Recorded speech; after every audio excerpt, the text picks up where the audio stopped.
வணக்கம் மக்களே. இன்னைக்கு முப்பாட்டன் டைரியில் நம்ம தமிழ்நாட்டையே உலக அளவில் பிரபலமாக்கின ஒரு இனிப்பு பதார்த்தத்தை பற்றி பார்க்க போகிறோம். இதோட பெயரை சொன்னாலே அத்தனை பேருக்கும் வாயில் எச்சி வரும். எஸ், திருநெல்வேலி அல்வா. இந்த அல்வாவில் ஒரு பெரிய கதையை அடங்கி இருக்கு. அது எப்படி எல்லா ஊர்கள்லையும் செய்கிற அல்வாவை விட திருநெல்வேலியில் செய்கிற அல்வா மட்டும் 10 மடங்கு சுவை அதிகமாக இருக்குது. அதுக்கு ஒரு பரம ரகசியத்தை இத்தனை நாளாக அவங்க கடைப்பிடிச்சி வச்சுருக்காங்க. அந்த ரகசியம் என்ன அப்படிங்கிறது தான் இன்றைக்கி முப்பாட்டன் டைரியில் நான் உங்கள் கூட ஷேர் பண்ணிக்க போகிறேன். அதுக்கு முன்னாடி சப்ஸ்கிரைப் பண்ணாமல் பார்த்துக்கிட்டு இருக்கிறவங்க தயவு செஞ்சு சப்ஸ்கிரைப் பண்ணுங்கள், லைக் பண்ணுங்கள். உங்களுடைய கமெண்ட்டை கமெண்ட் பாக்ஸில் அம்மா இது வரைக்கும் இந்த திருநெல்வேலி அல்வா பற்றின ரகசியம் எங்களுக்கு தெரியாமலே இருந்துச்சு, லெனின் சொன்னதுக்கப்புறம் தான் இந்த ரகசியம்லாம் எங்களுக்கு தெரிய வந்துச்சு அப்படின்னு ஆஹா ஓஹோன்னு புகழாரத்தை அப்படியே அள்ளி கொட்டுறீங்க. ஓகேவா?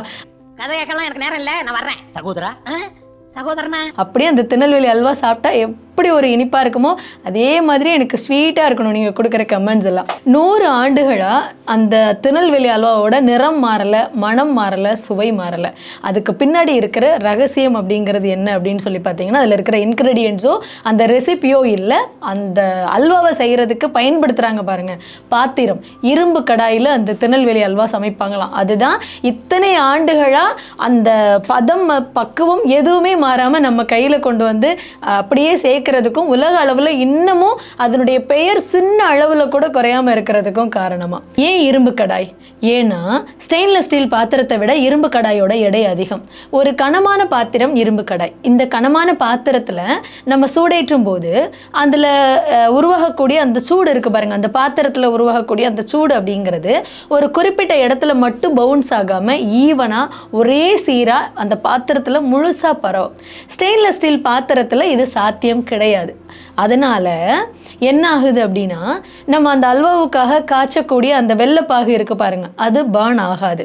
அதில் சேர்க்கப்படக்கூடிய அந்த கோதுமை பாலோ மைதாவோ கட்டி பிடிக்காமல் நம்ம கிளறும் போது அப்படியே ஸ்மூத்தாக நம்மளால் கிண்ட முடியும். 3வது, ஒரே நிறத்தில் அந்த அல்வா கேரமலைஸ் ஆகும். திருநெல்வேலி அல்வாவோட சிறப்பு சுவை மட்டுமே கிடையாது, அப்படியே அதுக்கு இருக்கக்கூடிய அந்த சிக்னேச்சர் நிறம், அதுக்கு இருக்கக்கூடிய அந்த மனம். அது என்ன திருநெல்வேலி அல்வாவுக்கான நிறம் அப்படின்னு சொல்லி கேட்டிங்கன்னா, அப்படியே கற்பனையில் எடுத்துகிட்டு வாங்களேன் அந்த திருநெல்வேலி அல்வாவை. ஒரு டீப் கோல்டன் ப்ரௌன் நிறம், இதுதான் அந்த திருநெல்வேலி அல்வாவுக்கான சிக்னேச்சர் நிறம் இல்லையா?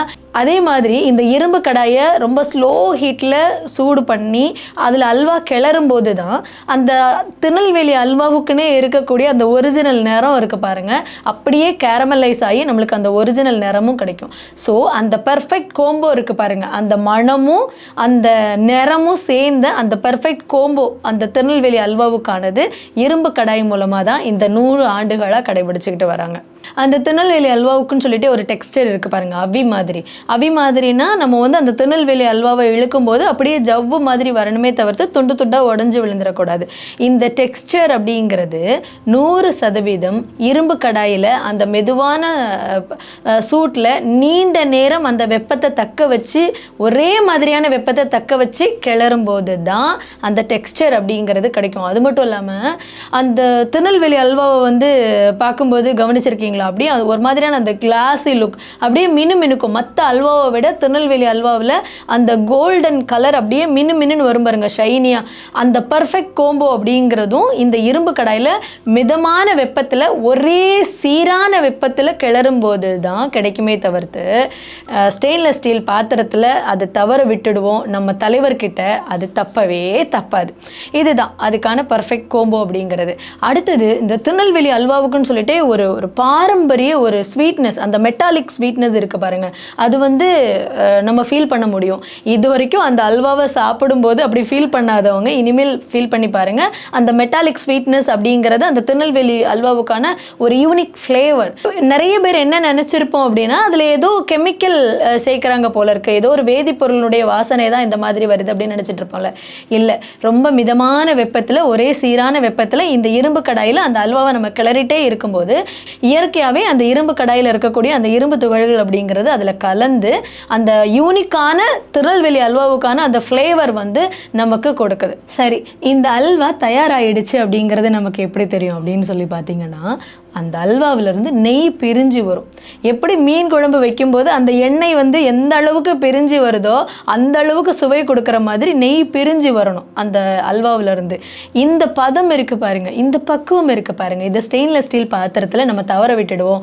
ஆனால் இரும்பு கடாயில் இந்த எக்ஸ்ட்ராடினரி ருசி கொடுக்கக்கூடிய, சுவை கொடுக்கக்கூடிய அந்த நெய் பிரிஞ்சு வரக்கூடிய பக்குவம் அப்படிங்கிறது மிஸ் ஆகவே ஆகாது. இரும்பு கடாயோட ரகசியம் என்ன? அந்த இரும்பு கடாயில் செஞ்சதுனால அந்த பக்குவம் மாறாமல் வரக்கூடிய மெத்தட்லாம் நம்ம பார்த்தோம் இல்லையா? அடுத்தது தான் மெயின் மேக்கிங் ப்ராசஸ்.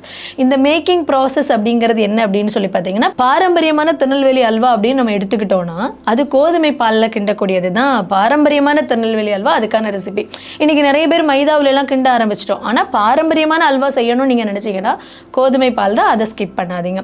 அந்த கோதுமையை வந்து நல்லா ஊற வச்சு அதை அரைச்சி அந்த பாலை தனியாக பிரித்து எடுத்து வச்சிருவாங்க. முதல்ல என்ன பண்ணுவாங்க அப்படின்னா, ஜாக்கரி சிரப்பு, அதாவது அந்த வெள்ளைப்பாகு நம்ம தயாரிக்கணும். ரொம்ப மிதமான சூட்டில் அந்த இரும்பு கடாயை சூடேற்றி அதில் அந்த வெள்ளைப்பாகை மெதுவாக கிளறிக்கிட்டே இருப்பாங்க. ரொம்ப நீண்ட நேரம் அதே ஒரே மாதிரியான வெப்பத்தில் கிளறணும். அதை வந்து தாக்கு பிடிக்கணும். இதை தாக்கு பிடிக்கிறது வந்து இரும்பு கடாயால் மட்டும்தான் முடியும். ஸ்டெயின்லெஸ் ஸ்டீல் பாத்திரத்தில் வந்து சீக்கிரமே சூடாகி ஒரு மாதிரியான கிறிஸ்டல் படிவத்துக்கு வந்துடும். அதனால தான் சொல்கிறது இரும்பு கடாயோட பக்குவம் என்ன, ஸ்டெயின்லெஸ் ஸ்டீல் பாத்திரத்தோட பக்குவம் என்ன அப்படிங்கிறது உங்களுக்கு புரிஞ்சிருக்கும். இரும்பு கடாயில் அந்த சாம்பல் மாதிரி ஆகாமல் ஒரே மாதிரியாக கேரமலைஸ் ஆகி அந்த நிறம் வந்து நமக்கு தப்பாமல் வரும். அது மட்டும் இல்லாமல் அந்த இனிப்போட ஒரிஜினல் மனம் இருக்குல்ல, அந்த இயற்கையான மனத்தை நம்மளால் நுகர முடியும். இது வந்து ஸ்டெயின்லெஸ் ஸ்டீல் பாத்திரத்தில் அந்த ஒரிஜினல் நிறத்தை வந்து நம்மளால் நுகரவே முடியாது. இந்த சிரப்பு வந்து பர்ஃபெக்டாக நல்ல மெல்ட் ஆகி அந்த சரியான பதம் வந்ததும் என்ன பண்ணுவாங்க அப்படின்னா, நம்ம எடுத்து வச்சிருக்கிற அந்த கோதுமை பால் இருக்குது பாருங்கள், அந்த கோதுமை பாலை விட்டு அப்படியே கிளறிக்கிட்டே இருப்பாங்க.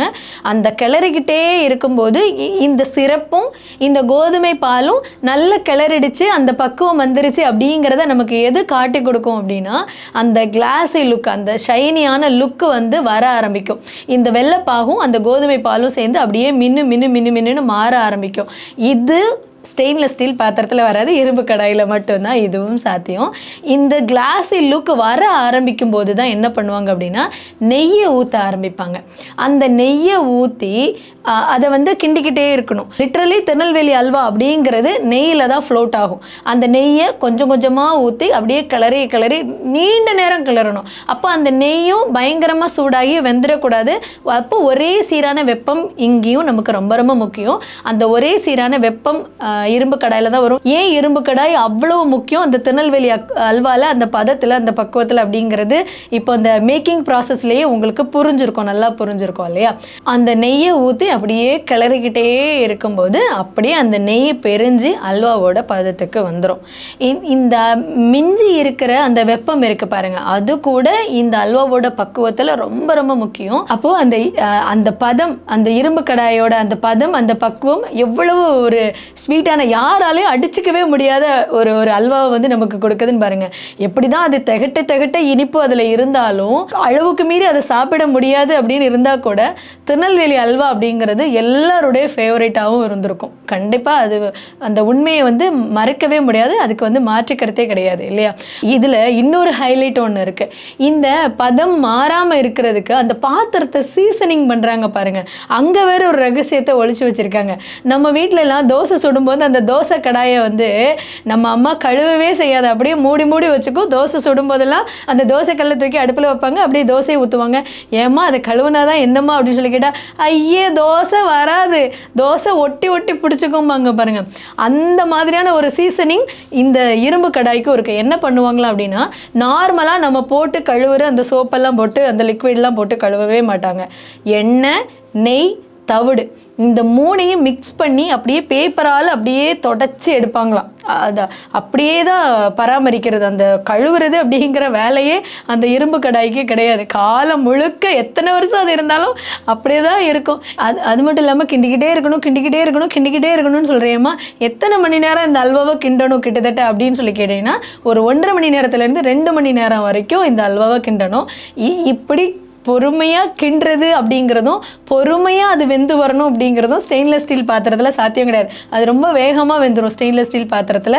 ஆனால் நம்ம இரும்பு கடாயில் அந்த மிதமான சூட்டில் கொஞ்சம் கொஞ்சமாக நீண்ட நேரம் வெப்பத்தை மிதமாக தக்க வச்சுக்கிற சக்தி, அதாவது நம்ம எந்த அளவுக்கு வெப்பம் கொடுக்குறோமோ அந்த அளவுக்கு வெப்பத்தை தக்க வச்சுக்கிற சக்தி, ஆற்றல் அப்படிங்கிறது இரும்பு கடாய்க்கு இருக்குது.